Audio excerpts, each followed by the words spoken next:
Good morning. It is Thursday, January 26th. Thank you for joining us for Up to the Minute today. I'm Sade Campbell, the Enrollment Communications and Social Media Manager here at Houston Community College. Today, I'm joined by my co-host, Parrish Murphy, who is going to tell everyone how to find us on social media. How you doing, Parrish? I'm doing well, feeling much better. How are you, Miss Campbell? I'm feeling better too. Last week was a little rough for me too.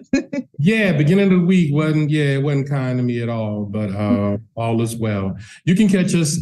We're live on Houston Community College District Facebook page, and also we're on YouTube. We're also on Twitter, LinkedIn, Instagram, and on HCCTV at noon, 5, and 10 p.m. Monday through Friday.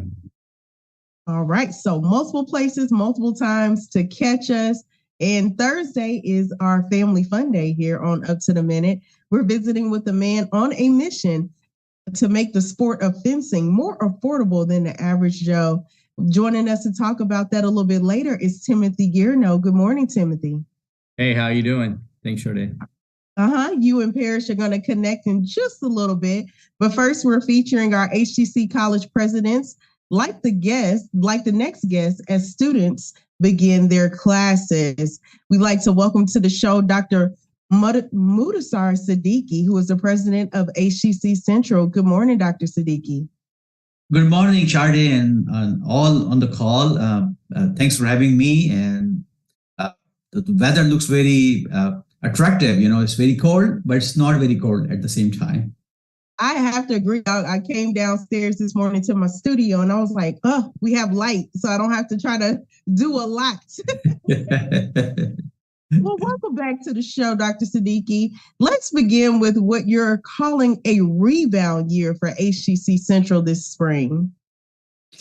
You know, I can tell you, Sade, I'm super excited about this rebound. Right? You know, a lot of students, parking lot is full in the spring semester.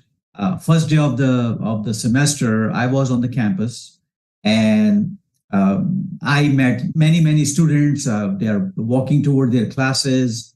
A lot of student activities you can see on the campus, I would say, after a long time. So because students have a feeling and confidence and trust on HCC to provide a safe environment. And we are out of this COVID-19, fortunately, although there are some streak still. So this encourages students to start coming to the campus, and they enjoy their campus life. I see a lot of socializing on campus, and starting with Welcome Week that we just concluded. So more events to come in the spring semester. I'm very excited about that.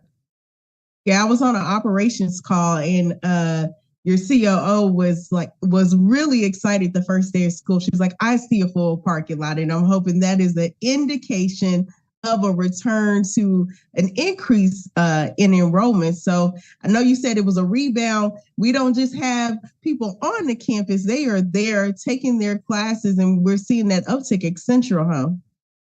Yeah, and you know, Sade, out of my excitement, I took some pictures of the parking lot, which was full on the first week of the classes. So, like I said, there are all reasons to be excited and happy and looking for more and more students on campus with a lot of activities and support services to students. Yeah, there's so much excitement and energy going on at the campuses, but there's just a lot that 2023 is bringing to HCC this year. And here's a topic that is really exciting. Smart building technology that you have an announcement around, correct? Yep. So as you know that Houston Community College has been very innovative in terms of responding to the markets, labor market needs, and also environmental needs, which is very critical right now due to energy and climate change. So in response to that, we put together a smart building technology program. And the purpose of this program is to make building smart, like giving consumers the control of heating, ventilation, security, camera. And all these new buildings and new constructions right now have some sort of smart technology. So there's a gap in the market of who's going to maintain these buildings, right? So the purpose of our program, which is called Smart Building Technology Program, is to prepare students for a job in installing, maintaining smart buildings in Houston. So we are very excited about this program. There's a lot of interest from prospective students. We are going to launch this program in fall 2023, this year. In addition to Smart Building Technology Program and in relation to our efforts toward climate change, we are also working on solar program. So right now, Houston Community College offers a basic certificate program in solar installation. You can see solar installation everywhere on the roof in your neighborhood. If you go to hospitals, you can see solar panel on that roof. So there is a demand in the market for qualified people who can install and maintain solar panels. So we are enhancing our efforts to prepare more and more Estonian in this trade who are interested in green energy, and we are also building some infrastructure at our South Campus, a small smart classroom where a student can practice how to generate solar energy and also how to feed a house with the help of solar energy, like electrical lights and fixtures and security systems. So it's pretty hands-on experimental learning, kind of learning. We are very excited about this. This project will be completed probably within a 1-year timeline. But students are most welcome to take classes at South and Central in solar and smart building technology because these are aligned with 21st century skills. I love to hear how we are making good on our promise to align our learning opportunities with workforce needs here at HCC. That sounds like exactly, what you all are doing at Central. And I remember I had a conversation with one of, I believe, our HVAC professors a little while back, and he was sharing around like how these new systems, this new smart technology around heating and air conditioning, HVAC systems, and how they are trying to close that skills gap as well, just in that space.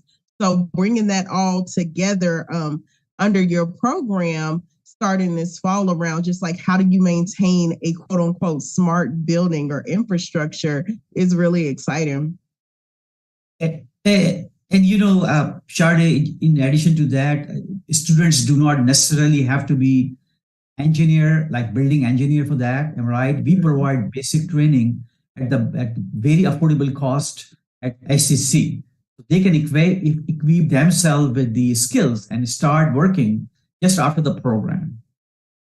Absolutely. And for those who may have missed it, are these at both the Central location and the South Campus, or which campuses can they expect these programs? Both locations, Central College and in the Midtown, and South Campus in Sunnyside area. Perfect. And you kick things off around getting over a little cold.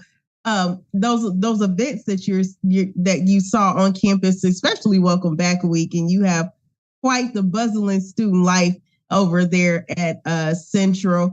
Any other major events or activities that you all have planned over there?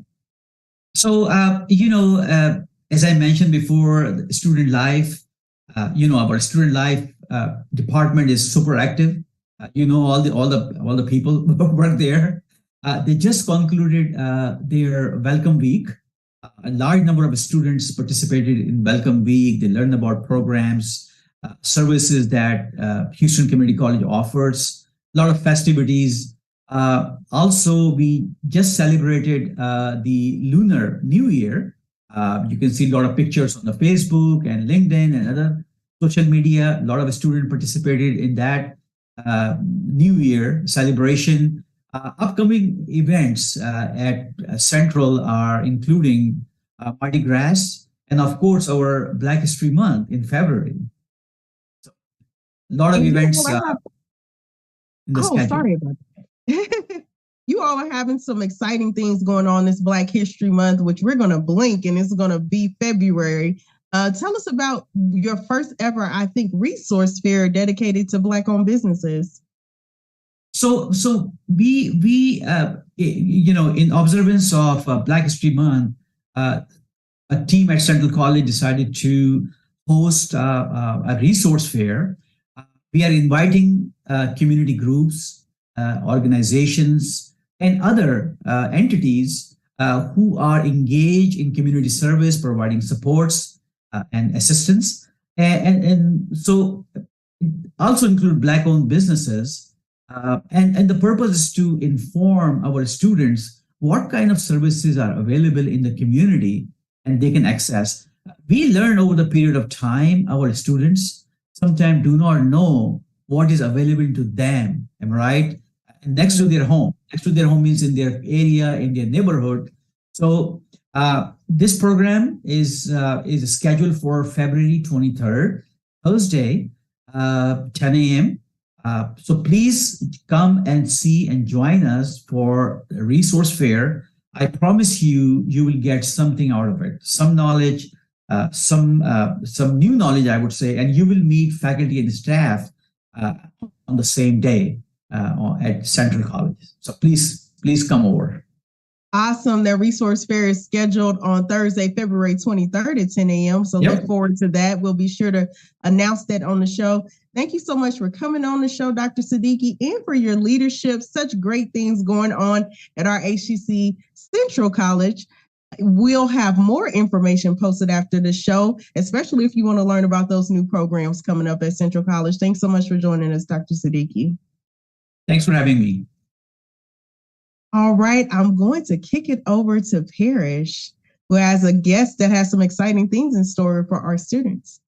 Yeah, looking forward to this one. Thank you, Sharday. You can go as far back as the late 15th century to date modern fencing. It became a sport in the late 19th century, and today I have the pleasure of talking to a professional, Mr. Timothy Gierno, founder and owner of AFO, All for One Fencing, which specializes in what is called historical fencing. Welcome to the show, Tim.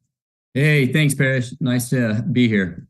Pleasure to meet you. Now, before we even start, exactly what is historical fencing and how exactly does it differ from other forms of fencing? Great question. So historical fencing means a lot of things to a lot of different people. We study a version of fencing that dates back to the 1500s and goes all the way through the 17th century. Now you see glimpses of this style of fencing in modern fencing today. It's a big influence to it.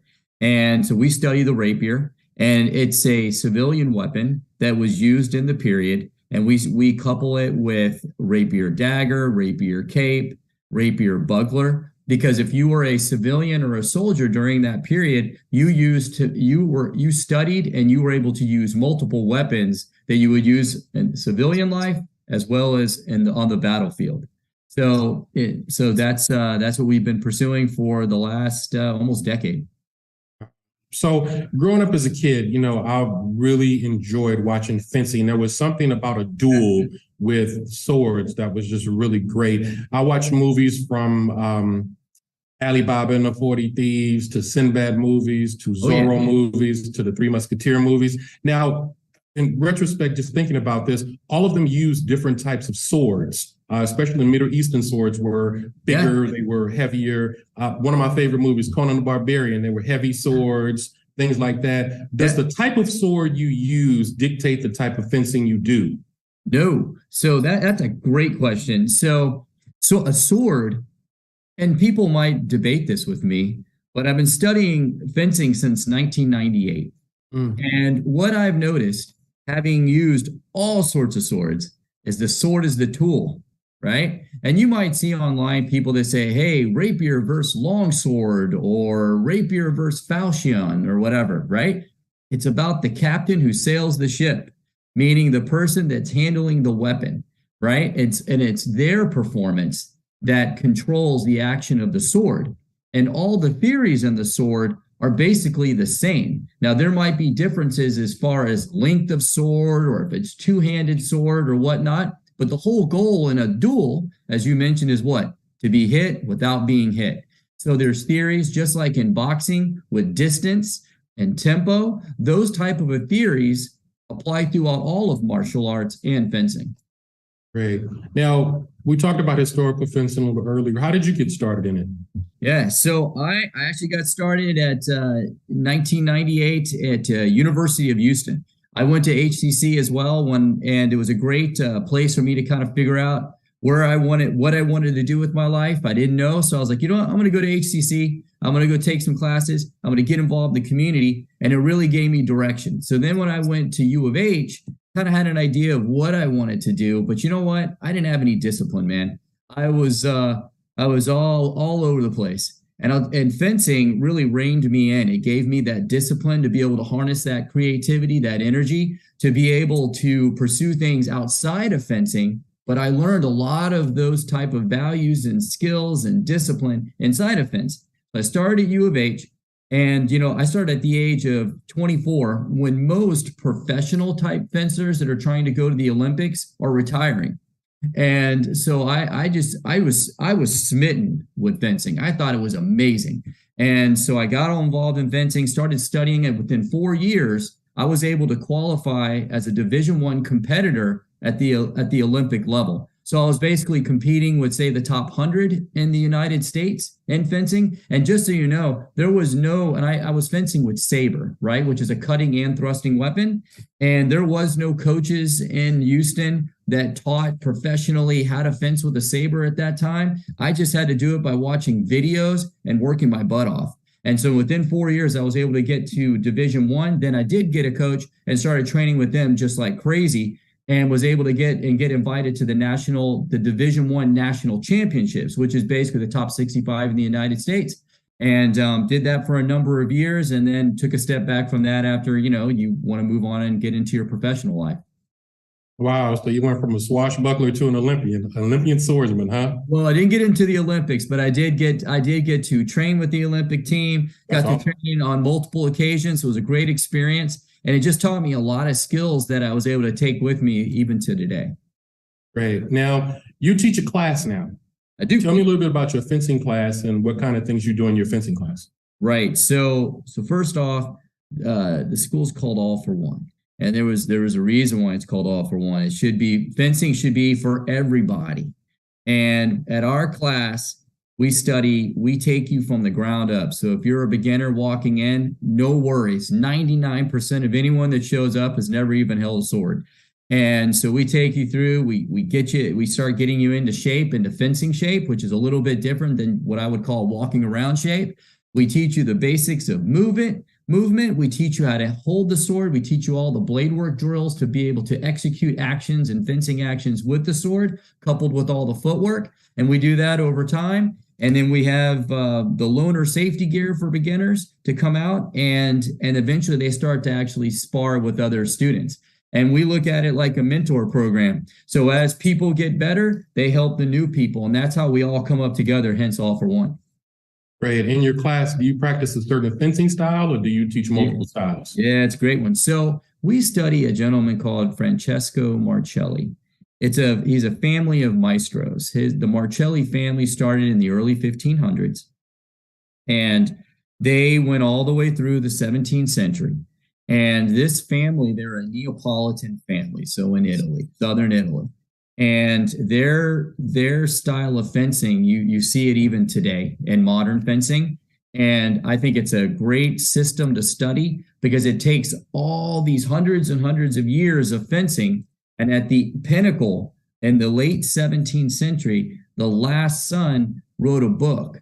He published his family's fencing in 1682. It's a very sophisticated treatise, and it covers anything from rapier dagger, rapier shield, rapier buckler, rapier lantern, rapier cape, falchion, all these different weapons. And it's just a holistic process on how to fence.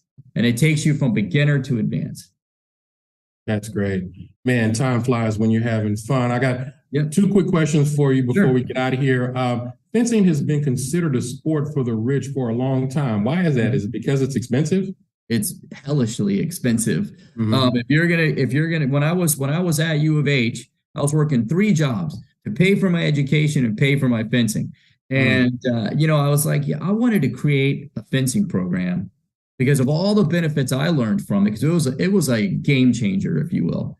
I wanted to create a program for anyone that had a job to be able to afford our dues. And we make our dues purposely lower than most other fencing programs, certainly lower in cost than sport fencing, but also lower than most historical fencing schools. So basically it's enough, me, it's not my day job. So I wanted to make it something where everyone could get involved and take advantage of the skills and just the benefits of fencing, health and mentally, health-wise and mentally. That's great. I've got about a hot 25 seconds. Now, tell us about the special discount that you have for HCC students. Yep. So anyone from HCC, hit me up online. The first 10 students that hit me up and show me their college ID, HCC ID, I will have an intro class for y'all. We'll set a date here in the next 2 weeks, and you can show up and we'll run you through our intro night. So we'll give you a Reader Digest version on All for One rapier fencing. And he promises not to answer the door and say on guard. That's awesome. Oh, thank you, Tim, so much. Thank you so much. This gentleman's name is Tim Gierno. He is founder and owner of AFO, All for One Fencing. We'll have all of his information in our post after the show. Thanks again. Pleasure to meet you, Tim. Pleasure. Thank you so much, everyone, for having me. Take care. Take care.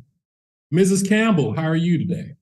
You know what, Parrish, sometimes I just have to sit back and say either he is doing his research before interviews or he is just a incredible source of a array of random knowledge. Which one? A little bit of both. When I read the rundown about interviewing Tim, I used to watch those movies as a kid, and I was interested. I mean, I played like I was fencing in the backyard, and it's interesting. It's a discipline and it's a skill. And it was great. It was great talking with him. I look forward to seeing, what comes of his school, and I'm glad he's doing it because it is, I thought golf was expensive, but that's expensive.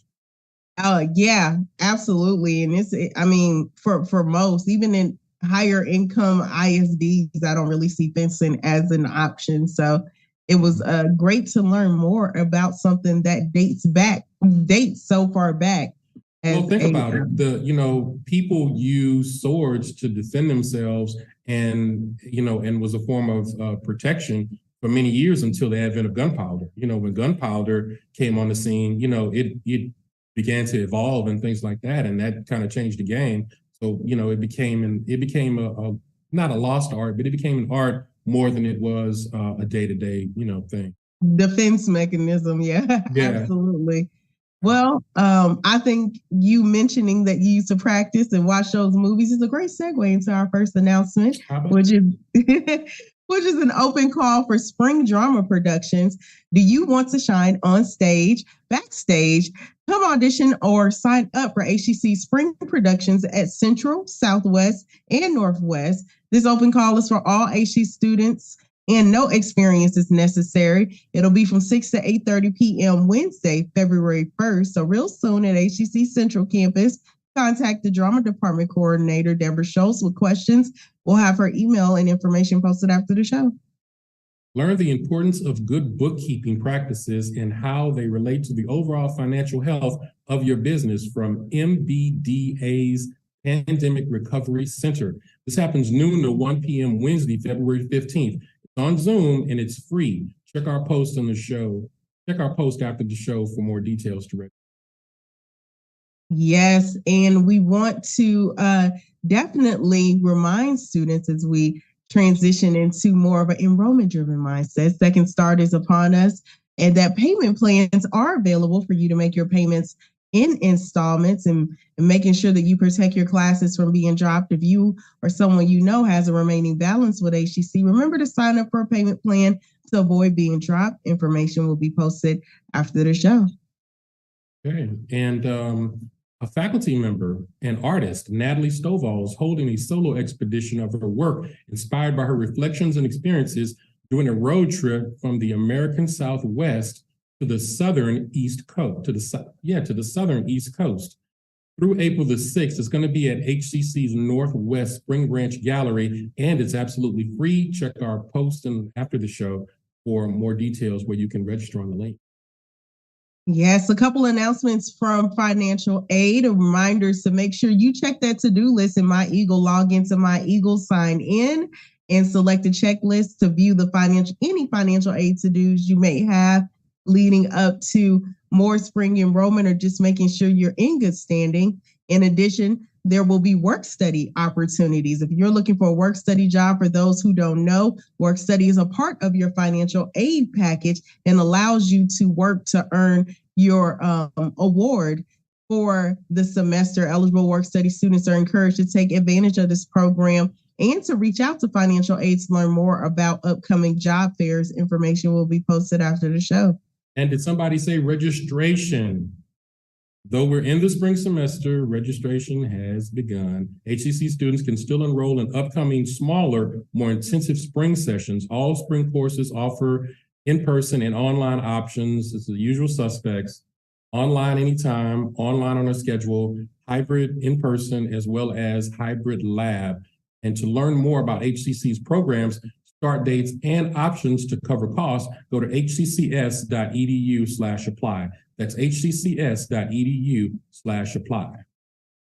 All right, well, looking ahead to the rest of the week on Up to the Minute, we'll continue our focus on HCC presidents with Dr. Francis Villagrán Grover, who is the president of HCC Southeast. And for Film Friday, and for Film Friday, we will have the Museum of Fine Arts Houston will launch their Black History Month a little early with Through the Lens of African American Women. Thank you so much for joining us for this edition of Up to the Minute. We'll see you next time.